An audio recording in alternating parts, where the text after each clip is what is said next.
Muy buenos días para todos, que el Señor los siga bendiciendo. David, bendiciones allí a su esposa Nuri, a sus hijos. Muchas gracias por este espacio y esta oportunidad tan maravillosa que me dan de hablar de lo que más me encanta hablar en la vida y que tiene que ver con mi pasión y tiene que ver con mi trabajo y es hablar de Jesucristo, hablar de la palabra de Dios, hablar de todo el plan y propósito de Dios para nuestras vidas. Como todos sabemos, pues estamos empezando una semana muy especial para aquellos que tenemos una fe bíblica y es la Semana Santa. Y a través de la Semana Santa, pues algunos saben que, que la celebran porque van a descansar de su trabajo, van a descansar de su vida escolar, pueden ir a visitar a los familiares, pero en sí hay algo mucho más. Hay algo mucho más allá de las fiestas, hay algo mucho más allá de encontrarse con la familia, hay algo mucho más allá de descansar, de salir a vacacionar. Y es poder comprender el propósito de Dios con el cual el ser humano, a través de la historia, ha tratado de crear este espacio y de generar este espacio. Ahora, ¿por qué en estas fechas? Casi siempre pues tienden a moverse, ¿no? A veces a finales de marzo, inicios de abril, pero ¿por qué alrededor de esta fecha se celebra la Semana Santa? Y eso es lo que queremos compartir con cada uno de ustedes. El por qué estamos aquí, por qué estamos celebrando este acontecimiento, qué se celebra y a qué se debe pues tan maravilloso plan de estar en estos días, no tanto en fiestas ni en cosas así, sino más de meditación, más de ser conscientes, más de generar conciencia en el corazón. Tiene que ser una semana muy reflexiva. Algunas personas tienen sus tradiciones para celebrarla, pero lo que yo les quiero traer hoy es qué dice la Biblia. ¿Qué dice la Biblia acerca de esta semana tan importante que es para nosotros hoy en día y por qué la celebramos y desde qué momento la empezamos a celebrar? Bienvenidos. ¿Cuándo inicia la Semana Santa? Bueno, en realidad la Semana Santa viene de una fiesta hebrea donde ellos allí en Éxodo 12 están preparando la salida para huir de Egipto. Recuerden la historia allí donde Dios nos envía unas plagas porque el faraón no quería dejar salir a los israelitas de la esclavitud.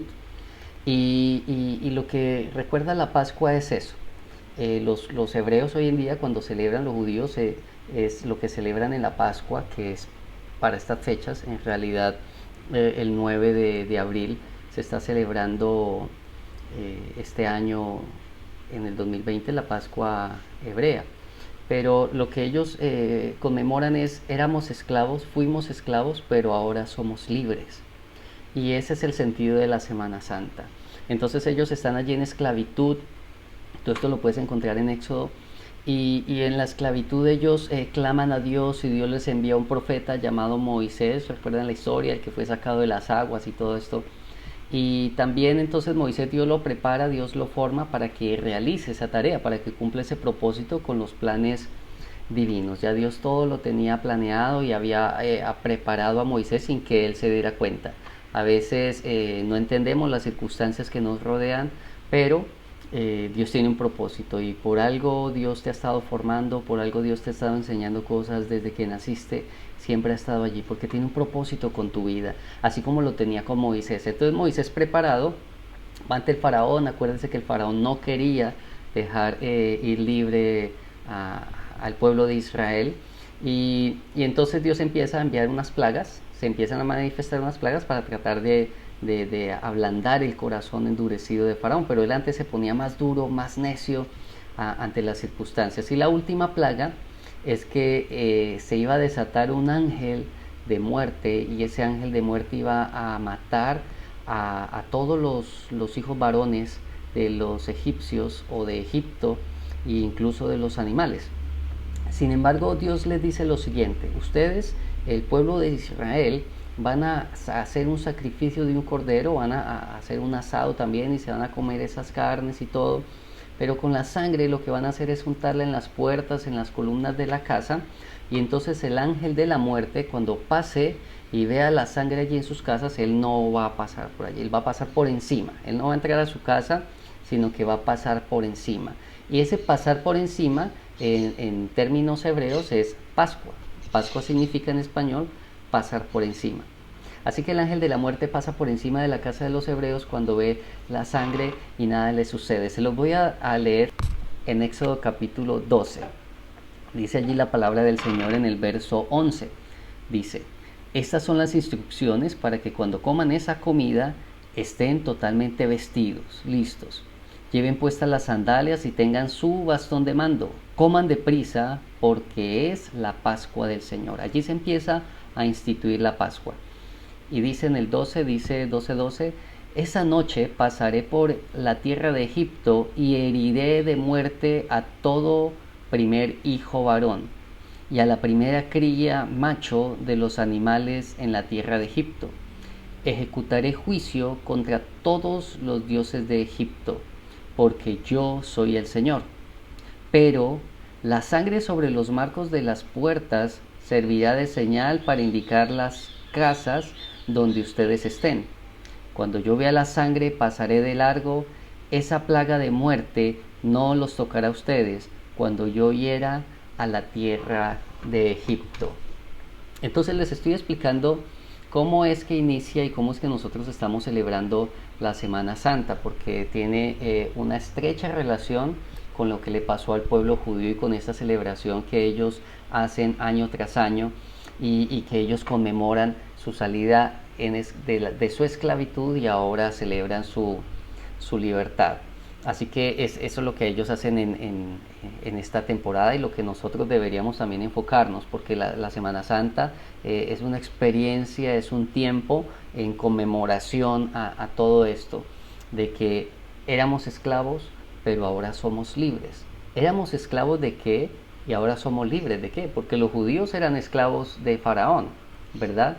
Pero nosotros, los que actualmente creemos en Jesucristo, ¿qué tiene que ver esto con relación a nosotros? Y es donde la historia se pone mucho más interesante, porque ellos año tras año hacen esta celebración y ellos recuerdan que la Pascua o el Cordero de Pascua no solamente les lleva a libertad, sino que les abre un nuevo camino a conocer a Dios. Les abre una nueva expectativa en sus vidas para que empiecen a conocer un Dios sobrenatural. Muchos siglos después, porque Dios quería traer una enseñanza allí, y era la venida del Mesías, la venida de Jesucristo. Y muchos siglos después aparece Jesús, y Juan el Bautista lo reconoce como el Cordero de Dios que quita el pecado del mundo, que trae libertad a la gente de su esclavitud al pecado. Por eso la Pascua hebrea se relaciona a nuestras vidas, porque Faraón representa a Satanás y el pueblo hebreo representa a los hijos de Dios. Entonces Satanás tiene esclavizada a la humanidad en vicios, atados allí a malos hábitos, a pecados que no pueden dominar, a circunstancias, situaciones, ¿verdad? Unos sumergidos en las drogas, otros esclavizados en el alcohol, sumergidos en cantidad de situaciones que por más que la persona quiera salir no puede. ¿Por qué? Porque tenemos una naturaleza de pecado, una naturaleza pecaminosa, una naturaleza que venimos heredando desde Adán y Eva, cuando ellos se corrompieron en su corazón y decidieron hacer su voluntad y no la voluntad de Dios. Esa naturaleza empieza a transmitirse de generación en generación hasta nuestros días. Por eso es que Dios empieza a través del pueblo hebreo a traer una serie de enseñanzas de lo que sería el Mesías para la humanidad también. No solamente a ellos como pueblo escogido de Dios, sino como a través del pueblo judío vendría un Mesías que bendeciría todas las familias y todas las naciones de la tierra, de aquellos que han creído en Él, de aquellos que le aman a Él, de aquellos que quieren hacer la voluntad de Él. Pues bien, dice la palabra de Dios en San Juan 3, versículo 16, que de tal manera amó Dios al mundo, que entregó a su único Hijo, para que todo aquel que en Él cree no se pierda, sino que tenga la vida eterna. Dios nos ama tanto y Dios te ama tanto que entregó a su Hijo Jesucristo. ¿Y por qué todo este misterio de la muerte de Jesús? ¿En qué me sirve? ¿En qué me conviene? Bueno, pues es importante que usted también se dedique a investigar, a profundizar, a buscar, ¿no? No solamente creas lo que has aprendido de pequeño o lo que te dice la tradición humana, sino que tú tienes que indagar, profundizar allí. Y tú te vas a dar cuenta en las escrituras lo maravilloso que es Dios y cuán grande es el amor de Dios para, para nuestras vidas, como te lo citaba allí en Juan 3:16. Él vino no para condenar al mundo, sino para que el mundo sea salvo. Sin embargo, el mundo no está obligado a creer. El mundo tiene la voluntad de creer o no creer. Y es allí donde la salvación se manifiesta y se revela a nosotros. Porque solamente los que creen, solamente los que deciden en su corazón creer y aceptar ese sacrificio de Jesucristo, son los que pueden experimentar la libertad.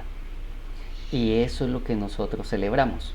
Allá en Lucas capítulo 22, dice la palabra del Señor, en Lucas capítulo 22, en el Nuevo Testamento, está Jesucristo con los discípulos antes de ser entregado. Yo quiero recordarles que a Jesús no lo mataron los romanos, Jesucristo entregó su vida, tampoco lo mataron los judíos. Él sabía que para eso había venido. Y yo quiero que cuando usted piense en Jesús, no piense en Jesús aquí, en lo que vemos en las películas, aquí caminando sobre la tierra. Todo eso es importante. Pero yo quiero que cuando usted piense piense en Jesús de siempre, en el Jesús eterno. Porque antes de Él venir aquí a la tierra, Él ya existía. Es más, quiero decirte que Él ayudó y construyó todo lo que nosotros somos y lo que nosotros vemos. Él es el arquitecto del universo, Él es el ingeniero que estuvo allí trabajando y organizando todo esto para nosotros. Y desde la creación de Adán y Eva, Él estaba allí en compañía de ellos y de su proceso y todas las cosas. Y Él estaba allí en el momento en que ellos tomaron la decisión de rebelarse en contra de Dios. Él estaba allí para tratar de solucionar las cosas. Y Él estuvo allí para traer la solución. En el momento en que Adán y Eva pecan, en el momento en que Adán y Eva desobedecen, entra una naturaleza de pecado en el ser humano, como les dije anteriormente. Ahora, esa naturaleza tiene que ser quitada porque nos aparta y nos separa completamente de Dios. Recuerde que en Génesis 2:17 Dios le dice a Adán, no vayan a comer de esto, no vayan a desobedecer porque la desobediencia traerá muerte sobre sus vidas. Entonces Eva pues se dejó convencer de Satanás y comió y vio que la fruta no tenía veneno, no se murió físicamente, y le dio a Adán, y Adán, ve, sí, no nos morimos, pero sí murieron. Porque cuando ellos escuchan la voz de Dios, ellos tienen miedo y se esconden y se justifican. Cuando Dios los confronta con mucha paciencia y con mucho amor, ellos se justifican y se echan la culpa unos con otros. Sí murió algo en ellos, murió su vida espiritual. Entró la muerte en el ser humano, la separación eterna de Dios. Muerte significa separación. Y cuando ellos pecan, el pecado nos aleja, nos separa de Dios. Dice la Biblia en Romanos 3:23, dice, por cuanto todos pecaron, han sido desechados, destituidos, separados de la gloria de Dios. Eso es lo que hace el pecado y esa es la solución que Dios quiere traer. Cuando ustedes ven en la historia de Adán y Eva que Dios los expulsa, los saca, los retira del Edén, es para que ellos no coman del árbol que tiene una fruta de la vida, y dice, no sea que coman y vivan eternamente. No porque Dios no quiera que vivamos eternamente, no, sino porque Dios no quiere que vivamos eternamente en esa condición de pecado. Así que ellos los aparta para que no alcancen esa fruta y empieza a ejecutar el plan de salvación. Y por eso es que nosotros estamos aquí, hablando de este tema en esta temporada, hablando de Jesucristo, hablando de la Pascua. Porque cuando Israel es liberado, entonces ellos entienden que cada año empiezan a celebrar la Pascua hasta que llegara el Mesías, que les daría la completa libertad. Acuérdense que ellos salen al desierto, pero generación tras generación ellos han sido invadidos, ellos no han gozado de una plena libertad hasta hace poco, hasta 1948. Ellos han estado como nómadas esparcidos por todas partes y imperio tras imperio los ha tomado cautivos y en fin, ese ha sido el proceso del pueblo de Israel. Entonces ellos celebraban la Pascua hasta que llegara el Mesías, pero cuando vino el Mesías no lo reconocieron y no lo aceptaron, porque ellos en su mente estaban diciendo queremos un Mesías que nos libere de todos estos imperios, un Mesías político, pero antes de traer una libertad física, él primero necesitaba traer una libertad espiritual. Él primero necesitaba quitar esa barrera de la naturaleza pecaminosa que les estoy explicando para que el hombre pudiera entrar a conocer a Dios. Sin embargo, aquí hay un asunto muy importante y es la voluntad del ser humano. Si nosotros no queremos, Dios no nos va a obligar, porque de tal manera amó Dios al mundo que dio a su único Hijo para que todo aquel que crea. Tú necesitas creer. Tú necesitas tomar la decisión de decir, sí, yo voy a creer. Porque aquí hay dos opciones. O Jesús fue un loco, maniático, esquizofrénico que decía que Él era Dios, o Jesucristo es quien dijo ser. Estaba yo dictando unas clases a unos estudiantes en la ciudad de Bogotá. Y un estudiante me dice, profe, ¿cómo sabemos que lo que usted está hablando es cierto? Estamos hablando de la vida y de la muerte. Entonces yo les estaba hablando, exponiendo la esperanza que yo tengo después de la muerte. Profe, ¿usted cómo sabe que lo que dice es cierto? Yo les dije, esto es sencillo, pues si la Biblia lo dice, yo lo creo. Profe, ¿usted cómo sabe que lo que la Biblia dice es verdad y no lo están engañando? Sin deseo de discutir ni nada, simplemente le expuse lo siguiente. Esto es así de fácil. Si lo que la Biblia dice es mentira, entonces yo no tengo nada que perder. Pero si lo que la Biblia dice es verdad, tú tienes mucho que perder. Y no solamente aquí en la tierra, sino en toda la eternidad te vas a perder. Meditemos en eso. Jesucristo es el Cordero de Dios que quita el pecado. Si tú crees en Jesucristo y si tú lo aceptas en tu corazón, este es un buen momento para hacerlo. Jesucristo, como les decía ahora, vuelvo y retomo, allí en Lucas capítulo 22, está haciendo la última cena, muy conocida y pintada por grandes artistas, ¿verdad? Como Miguel Ángel allí. Él está allí en la cena con los discípulos en Lucas 22 y en el verso 19 dice la palabra del Señor, Lucas 22, 19, que Jesús tomó un poco de pan y dio gracias, del 19 al 20. Dio gracias a Dios por él, dice, y le dio gracias a Dios por él y dice que luego partió el pan en trozos y se lo dio a los discípulos y él les dijo, este es mi cuerpo, este pan representa mi cuerpo que va a ser entregado por ustedes, hagan esto en memoria de mí. En la Pascua hacían lo mismo con el cordero. Ahora, él es el cordero y él está tomando un pan y diciendo, va a ser algo así como lo que vamos a hacer. Cuando tú tomas un pan, te lo metes a la boca y con las muelas, con los dientes, lo trituras hasta que te lo comes. Pues exactamente fue lo mismo que le sucedió a Jesucristo. Por eso dice, este es mi cuerpo, que es entregado por nosotros. A él lo trituraron físicamente. Usted ha podido ver las películas acerca de Jesús, de la de Mel Gibson, La Pasión.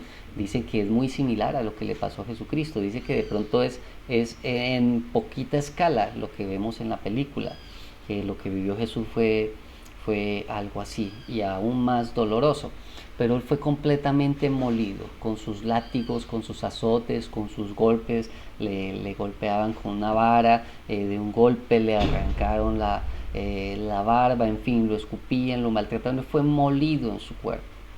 Esto tenía que suceder, como cordero de Pascua que iba a ser entregado para traer liberación a cada una de nuestras vidas, liberación de esa maldición del pecado, liberación de esa naturaleza que nos separa de Dios y de su propósito, liberación de esa muerte que entró en el ser humano eterna. Y entonces Jesucristo viene a traer la solución.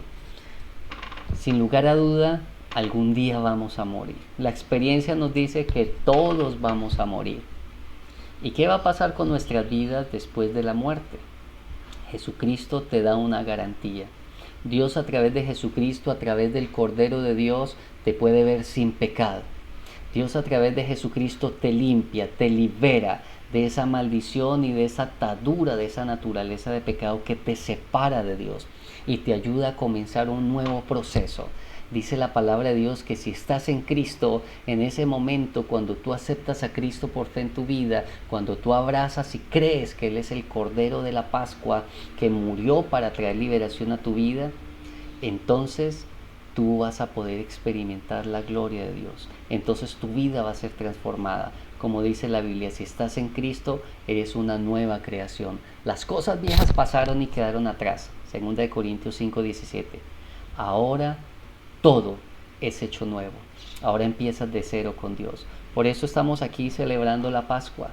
Por eso los que hemos tenido entendimiento y fe en esto lo celebramos. Y lo celebramos no solamente, esta es una buena temporada, y quiero decirle que en esta fecha del 9 de abril, hace aproximadamente 2000 años, se estaba sacrificando Jesucristo por nosotros.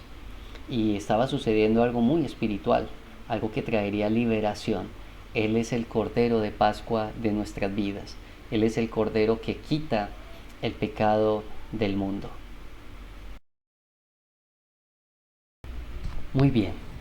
Entonces, ya para ir concluyendo, y yo quiero hacerle una invitación para que tú mismo indagues, tú mismo busques, tú mismo investigues, profundices en todas estas cosas. Yo lo he hecho, y créeme que cada vez que lo hago, me doy cuenta de lo acertada que fue mi decisión de creer en Jesucristo. Valió la pena porque mi vida fue transformada, porque la vida de millones de personas en el mundo y en la historia testifican de cómo Jesús fue una persona no solamente que enseñó principios morales muy elevados, sino que viéndolo más allá, en realidad fue esa persona sobrenatural. Y hay algo que tú tienes que entender en el momento en que deposites tu fe en Jesucristo, y es la siguiente: si en realidad Él es quien dijo ser. Tienes que tener claridad en eso. Pues Jesucristo, quiero decirte, para que investigues y profundices en Jesucristo, se cumplen alrededor y un poco más de 300 profecías del Antiguo Testamento, y profecías muy exactas, que tenía que nacer en Belén, sobre su ida a Egipto, sobre todo lo que le iba a pasar allí en la cruz, su vida y su paso sobre la tierra. Todas esas profecías, cantidad casi 300 o más de 300 profecías, se cumplen en la persona de Jesús. Es decir, que se cumpla una profecía en una persona, ¿verdad? Puede ser una gran casualidad. Dos profecías, digamos que tres cosas que se cumplan en una sola persona, en la historia humana, tú dices, bueno, son casualidades. Pero te estoy hablando, préstame mucha atención, más de 300 profecías. Indudablemente esta no es una casualidad, y esto no es datado solo por las escrituras. Hay evidencia histórica, hay evidencia geográfica, hay evidencia arqueológica, que lo que está escrito en la palabra del Señor es verdad. Solamente tú necesitas creer. Es más difícil no creer porque tú te llenas de unos argumentos huecos, vacíos, infundados, pero es más fácil creer. Y eso que es fácil creer lo complicamos, y sencillamente porque no queremos. Es que no es buscarle una razón a las cosas, es que no queremos una vida transformada. Tal vez estamos muy de acuerdo o amando mucho, apasionados por el pecado, por el mundo, por las circunstancias, pero en definitiva todo pasa. Todo pasa, y llegará el momento donde vamos a partir de esta tierra y vamos a estar frente a frente al Creador. Vas a estar frente a frente al que te creó. Y en ese momento, lo que tú más necesitas no va a ser plata, no va a ser placer, no va a ser felicidad. En ese momento lo que necesitas es haber creído en Jesucristo.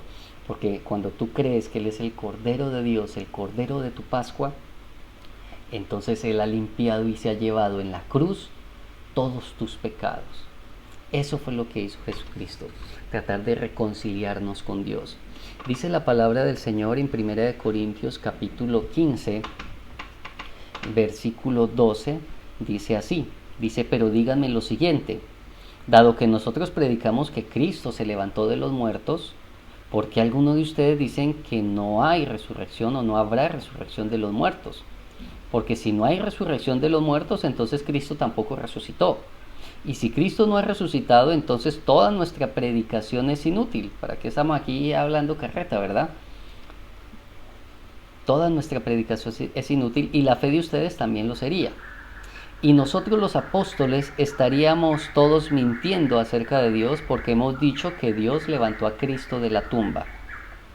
Así que eso no puede ser cierto si no hay resurrección de los muertos. Y si no hay resurrección de los muertos, entonces Cristo no ha resucitado. Y si Cristo no ha resucitado, entonces la fe de ustedes es inútil y todavía son culpables de sus pecados. En ese caso, todos los que murieron creyendo en Cristo Jesús están perdidos. Así de sencillo.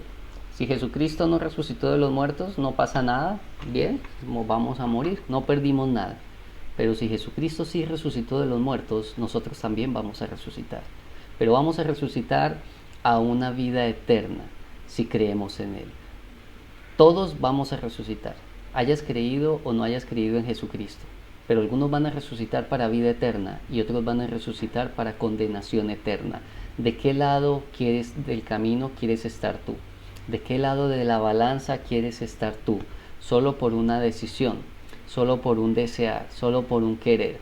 Por eso, al finalizar de esta charla, mi deseo es que tú puedas hablar con Dios y decirle: Señor, tú sabes que te necesito. Decirle: tú sabes que quiero eso que me están compartiendo a través de este mensaje.